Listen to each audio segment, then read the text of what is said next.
تحقیق کے مطابق انتہائی اونچے مقامات پر زندگی گزارنے والے افراد کے بازو چھوٹے ہوتے ہیں۔ اس کی وجہ یہ ہے کہ نشو نما پاتا انسانی جسم توانائی کو محفوظ رکھتا ہے، جس کا اثر جسم کی بناوٹ پر پڑتا ہے۔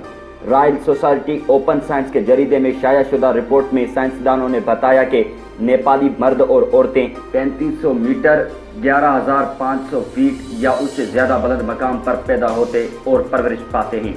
ان کے بازوؤں کی لمبائی کم بلندی یا میدانی علاقوں میں رہنے والی آبادی کے مقابلے میں چھوٹی ہوتی ہے۔ دلچسپ بات یہ ہے کہ اونچے اور میدانی علاقوں میں رہنے والے افراد میں بازوؤں کی سوا باقی تمام اعضاء ایک سے ہوتے ہیں۔ اس سے قبل پیرو کے بچوں پر ایک تحقیق کے دوران بھی ایسی ہی کچھ مثالیں سامنے آئی تھیں، جس کے بعد اس بات پر زور دیا گیا کہ سخت پہاڑی حالات اس صورتحال کے کسی طرح سے ذمہ دار تھے۔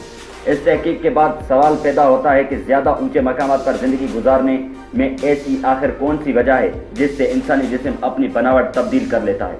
ماہرین کے مطابق اس کی سب سے اہم وجہ یہ بھی ہے کہ بلند مقامات پر سانس لینے کے دوران آکسیجن کی زیادہ مقدار کی ضرورت ہوتی ہے، اور یہی بازو چھوٹے ہونے کی وجہ بھی ہو سکتی ہے۔